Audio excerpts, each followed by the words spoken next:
اللہ کو حق مارنے والے لوگ پسند نہیں ہیں، چاہے وہ نمازی ہوں، روزے دار ہوں، چاہے دیانت دار ہوں۔ کتنے لوگ ہیں جو بار بار عمرہ کرنے جاتے ہیں، کتنے لوگ ہیں جو بار بار حج کرنے کے لیے جاتے ہیں۔ نبی علیہ السلام نے فرمایا، صحیح بخاری کی حدیث ہے، صحابہ سے پوچھا کہ تمہیں پتہ ہے مفلس کون ہوگا؟ مفلس کون ہوگا یعنی غریب بندہ کون ہے؟ لوگوں نے کہا یا رسول اللہ وہ جس کے پاس پیسے نہ ہو کھانے کے لیے ہو۔ فرمایا نہیں مفلس وہ نہیں ہے۔ سنو نبی علیہ السلام کس کو مفلس کہتے ہیں؟ فرمایا مفلس وہ ہے جو قیامت والے دن روز محشر میں پیش ہوگا، جس کے نامہ اعمال میں کئی سو حج لکھے ہوں گے، کئی سو عمرے لکھے ہوں گے، جس کے نامہ اعمال میں روزے بھی ہوں گے، زکوٰۃ بھی ہوگی، صدقات بھی ہوں گے، نمازیں بھی ہوں گی، مسجدوں کی تعمیر بھی ہوگی، مدرسوں میں حصہ داری بھی ہوگی۔ فرمایا لیکن جب یہ پیش ہوگا نا، دوسری طرف سے سارے مظلوم اٹھ کے کھڑے ہو جائیں گے۔ جب یہ پیش ہوگا تو دوسری طرف سے مظلوم، کون مظلوم؟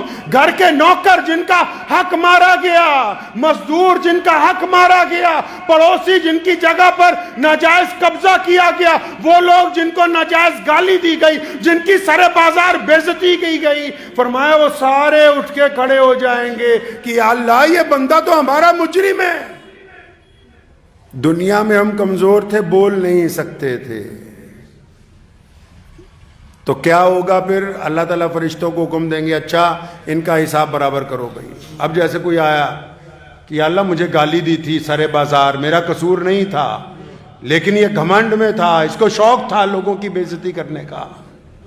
ہاں چلو اتنی نیکیاں، اتنے عمرے لے جا بھائی، تو اپنا حساب کر۔ لوگ آئے جائیں گے، کوئی حج لے جائے گا، کوئی عمرے لے جائے گا، کوئی زکاتیں لے جائے گا، کوئی صدقے لے جائے گا۔ اتنا مفلس ہو جائے گا کہ جتنی لاکھوں نیکیاں لائیں ساری خالی، اور ادھر دینداری پھر بھی باقی ہے۔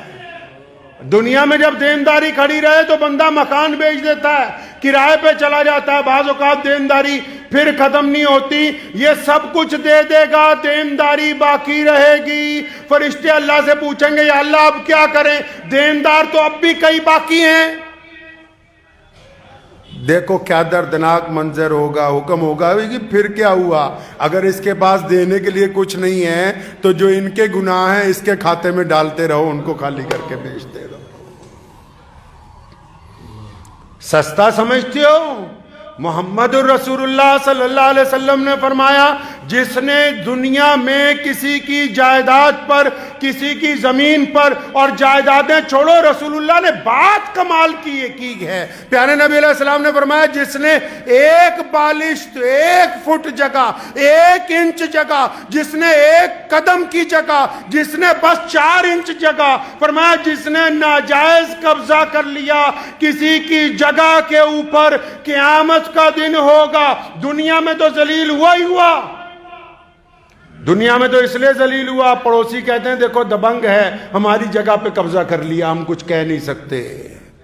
دنیا میں تو جب آگے سے گزر جاتا ہے لوگ پیچھے سے برا بھلا کہتے ہیں کہ بدمعاش ہے جی، اپنی سیاسی پاور کی وجہ سے ہمارے سے دھکا کر رہا ہے۔ دنیا میں بھی ذلیل ہے۔ فرمایا آخرت میں 7 زمینوں میں دھسایا جائے گا۔ پہلے جن کو پلاٹوں پہ قبضہ کرنے کا شوق ہے، جن کو اپنے بھائیوں کی جائیداد پہ قبضہ کرنے کا شوق ہے، جن کو اپنے رشتہ داروں کی جگہ پہ قبضہ کرنے کا شوق ہے، یا جو پاور میں آ جاتے ہیں کہتے ہیں ہاں یہ فلاں فیکٹری آج سے ہماری ہے، اتنے پیسے لو چلو نکلو۔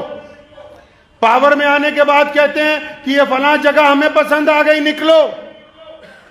حکایت رومی میں لکھا ہے کہ بادشاہ ایک باغ میں گیا، ایک اللہ والوں کا باغ تھا، اس کو بڑا پسند آیا، کہنے لگا کچھ کھلاؤ، تو انہوں نے ایک انار کھلایا بڑا مزیدار، تو دل میں برائی آ گئی کہ یار میں باغ پہ قبضہ نہ کر لوں، میں یہاں کا بادشاہ ہوں۔ تو کہنے لگا یار ایک اور کھلا دو۔ جب دوسرا انار کھایا تو دیکھا بالکل کڑوا ہے، تو انہوں نے پوچھا اس سے کہ یہ پہلے والا میٹھا تھا یہ کڑوا ہے؟ فرمایا پہلے تیری نیت میٹھی تھی، اب تیری نیت کڑوی ہے۔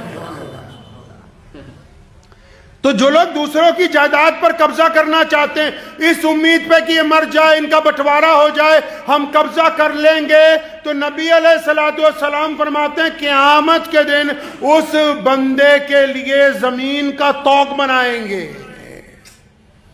توق سمجھتے ہیں؟ گلے کے اندر جو ڈالا جاتا ہے، جو پیروں میں بیڑیاں ڈالی جاتی ہیں، گلے میں توق ڈالا جاتا ہے. جس کو جگہ پہ قبضہ کرنے کا شوق ہے، غریبوں کی، مظلوموں کی، جو دھکے سے سودا کرتا پھرتا ہے کہ نہیں میری تو افسری ہے جی، میں حکومت میں ہوں، یہ جگہ لینی ہے ہر حالت میں. جن کو شوق ہے غریبوں کی جائیداد پہ قبضہ کرنے کا، جن کو شوق ہے اپنی مرضی پر جائیداد خریدنے کا، یہ بات یاد رکھیں کہ دنیا چند دن کی ہے. اللہ تعالیٰ نے ایسا تالا لگایا کائنات میں کہ بندہ اکلا ہی آتا ہے، جب جاتا ہے تو اس خزانے میں سے کچھ لے کے نہیں جا سکتا. وہ کہتے ہیں نا، جینا دے لئی تو پاپ کمایا کتھے نے تیرے کر دے.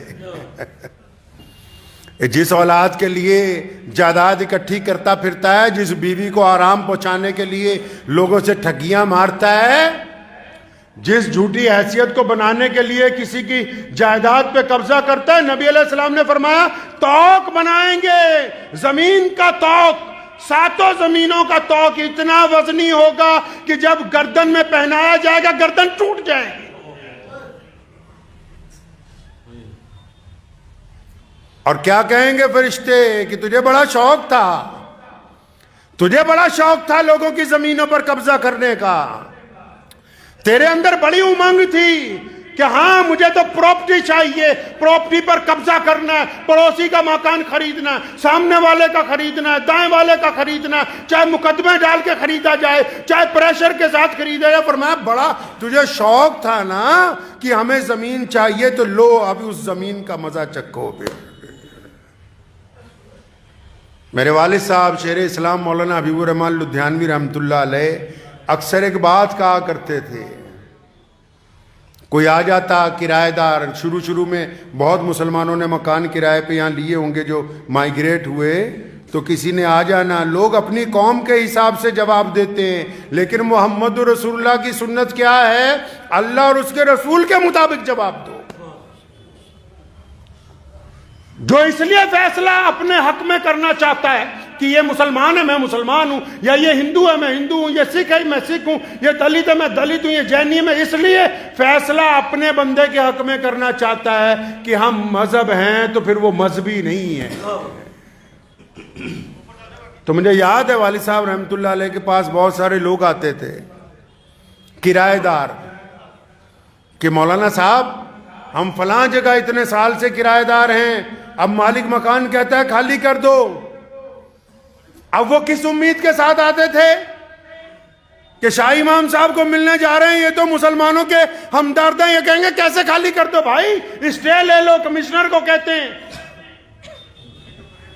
یہ کیسے ہو سکتا ہے تمہارا مکان خالی ہونے دیں. میں نے اپنے والد مرحوم کو بذات خود دیکھا، جس نے کبھی آ کے یہ بات کہی.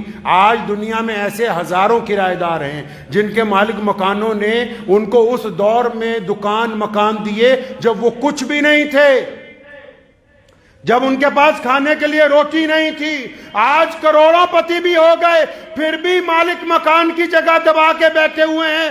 ارے اگر ایک ناجائز جگہ پر مسجد نہیں بن سکتی، وہاں سجدہ نہیں ہو سکتا، تو ایک قبضے کے مکان میں پڑے ہوئے نفل بھی اللہ کو قبول نہیں ہو سکتے. یہ کہاں سے سکھایا تمہیں کسی نے کہ جس بندے نے ہمدردی کی ہو اس نے گناہ کیا؟ جس بندے نے 30 سال 40 سال پہلے 20 سال پہلے آپ کو اپنی جگہ چھوٹے سے کرائے کے اوپر دے دی، اس نے آپ سے گناہ کیا کہ جس کی جگہ کی بدولت آپ کروڑ پتی بن گئے، اور آج پھر اس سے اکڑتے ہو، عدالت کا دروازہ کھٹکھٹاتے ہو، تماش بینیاں کرتے ہو، اور پھر کہتے ہو کہ مجھے اتنے پیسے دو تو میں جاؤں گا. یہ پیسے سانپ بن کے قبر کے اندر آئیں گے، دنیا میں وہ اولاد بچانے نہیں آئے گی جس اولاد کے لیے لوگوں کے ساتھ زیادتیاں کرتے. تو مجھے یاد ہے ایک صاحب آئے تو ابو جان نے ان کو، وہ بڑے جوش میں آئے کہ حضرت کے پاس جا رہا ہوں کہ ایسے ایسے. تو ابو جان نے ان کو کہا ایسا ہے بیٹا، نبی علیہ السلام نے فرمایا، ہمارے کریم رسول کا حکم ہے کہ کسی کی جگہ پہ ناجائز قبضہ نہیں کرو. جب تک اجازت تھی کمائی کی ہے چھوڑ دو. اب اللہ نے اس کے دل میں بھی بات ڈال دی. اچھے لوگ بھی ہوتے. گیا اپنے مالک مکان کو جا کے کہا نہیں جی میں تو نہیں رکھنا چاہتا، 10 دن کا وقت دو، یہ چابیاں پکڑو۔ بڑا متاثر ہوا، غیر مسلم تھا، زبردستی اس کو 3-4 لاکھ روپے دینے لگا۔ کہتا نہیں لینے، کہتا ہو ہی نہیں سکتا ایسا، بندہ ہی پہلی بار ٹکرا جو عدالت نہیں لے کے کیا۔ محمد رسول اللہ کی اتباع کریں گے، محمد رسول اللہ کی پیروی کریں گے تو اللہ دنیا میں بھی عزت دے گا، آخرت کے اندر بھی عزت دیں گے۔ ہم نے حضور اکرم صلی اللہ علیہ وسلم کی اتباع سمجھا کہ یہ اتباع صرف نماز کے وقت ہے، یہ اتباع صرف مسجد تک ہے، یہ اتباع صرف قرآن خوانی تک ہے۔ نہیں، زندگی کے تمام معاملات میں اللہ کے نبی صلی اللہ علیہ وسلم چاہتے ہیں کہ بندہ جس میں نرمی نہیں، فرمایا اس میں دین نہیں۔ آپ نے سنا ہے نا، پہلے بڑی بڑی حکومتیں ہوتی تھی دنیا میں، ہٹلر کو دیکھیے، تتاریوں کو دیکھیے، ہلاکو کا نام سنیے، بڑی بڑی حکومتیں دنیا میں تھیں، اب بھی ہیں، لیکن وقت گزرتا جاتا ہے اور ساری حکومتیں کتابوں میں اتہاس بن جاتی، تاریخ بن جاتی۔ کیوں؟ دائمی کیوں نہیں چلتی؟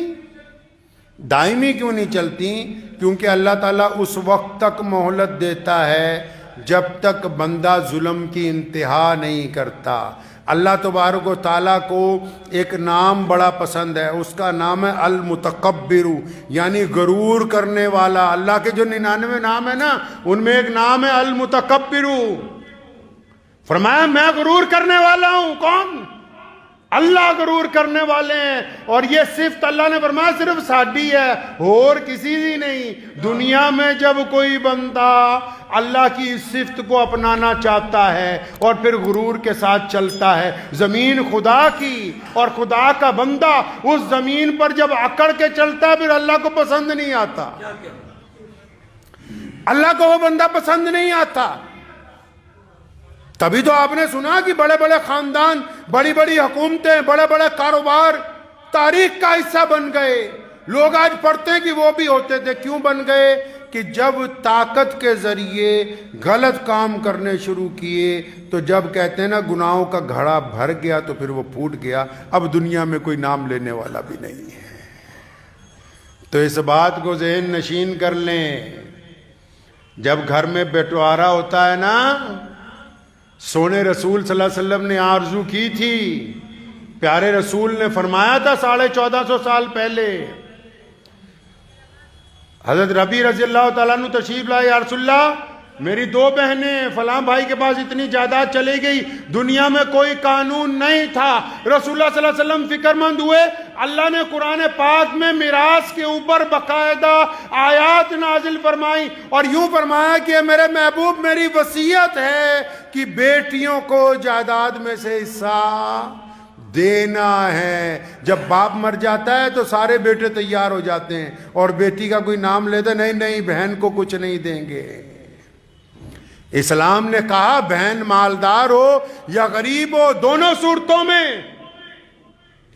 بہن مالدار ہو یا غریب ہو، دونوں صورتوں میں بیٹی کو، ماں کو اس میں جائیداد میں سے حصہ دینا مسلمانوں کے اوپر فرض قرار دیا۔ اور جن لوگوں نے اپنی بہنوں کا حق مارا ہے وہ جتنی مرضی نمازیں پڑھتے رہیں، جب تک بہن کو حق ادا نہیں کر دیتے ان کو اللہ تبارک و تعالیٰ کی رضا حاصل نہیں ہو سکتی ہے۔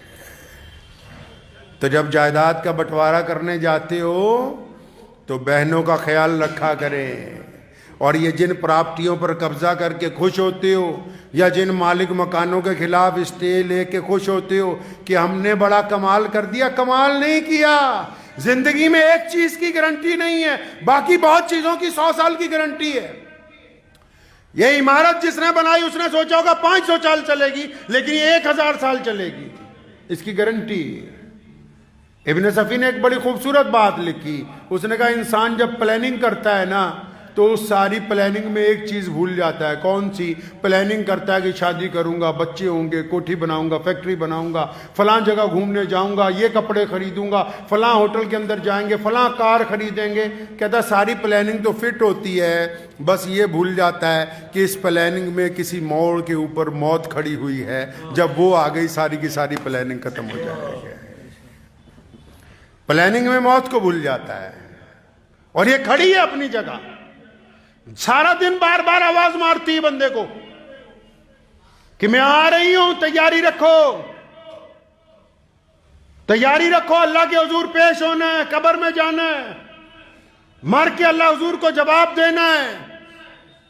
اور یہ ایسے غافل ہوئے کہ نہیں کہ شاید مرنا ہی نہیں ہے، نہیں نہیں، مرنا ہے آخر ایک دن، اور پھر اللہ کو جواب دینا ہے۔ اسی لیے کسی کی ناجائز بے عزتی کرتے ہوئے نبی علیہ السلام نے فرمایا سارے دھراٹ سن لو جتنے ہیں جن کو شوق ہے، معاشرے میں بدترین بندہ وہ ہے، معاشرے کے اندر بدترین انسان وہ ہے جس کی بد کلامی کی وجہ سے لوگ اس سے ڈرتے ہوں۔ بدترین بندہ وہ ہے معاشرے میں، لوگ اس لیے اس سے دور بھاگتے ہوں کہ یار یہ مل گیا تو بے عزتی کر دے گا۔ تو نبی علیہ السلام نے کیا فرمایا؟ بڑی خوبصورت بات فرمائی۔ نبی علیہ السلام نے فرمایا کہ اگر کسی نے کسی دوسرے آدمی کی ایسی جگہ بے عزتی کی، یہ حدیث سنا رہا ہوں، لکھ کے لے جائیے دل پر، کہ کسی نے کسی ایسے آدمی کی ایسی جگہ بے عزتی کی جہاں لوگ اس کی عزت کرتے تھے۔ جیسے ہم کہیں پہنچے، کوئی بندہ بیٹھا، 5-7 لوگ بیٹھے اور وہ اس کی بڑی رسپیکٹ کرتے ہیں، جب وہ اٹھ کے گیا کسی نے کہا کہ بڑا نیک ہے، آپ کہا نہیں نہیں میں بتاتا ہوں یہ کیا ہے، میں بتاتا ہوں اس کی اصلیت۔ نبی علیہ السلام نے فرمایا کسی نے اپنے بھائی کی، مطلب کسی جاننے والے کی ایسی جگہ بے عزتی کی جہاں 4 لوگ اس کی عزت کرتے تھے، تو فرمایا اللہ تعالیٰ اس کی ایسی جگہ بے عزتی کروائے گا جہاں 4 لوگ اس کی عزت کرتے تھے۔ اس لیے جب بھی کچھ کرنا ہو، 2 چیزوں کو اللہ کے رسول نے فرمایا، اپنی زبان کو اور اپنی شرمگاہ کو اپنے قابو کے اندر رکھیں تو اللہ تبارک و تعالیٰ آپ کو عزت عطا فرمائیں گے دنیا میں بھی اور آخرت میں بھی۔ دعا کیجئے اللہ تبارک و تعالیٰ مجھے بھی اور آپ سب کو بھی ان کے اوپر عمل کرنے کی توفیق عطا فرمائے۔ وآخر دعوانا ان الحمدللہ رب العالمین۔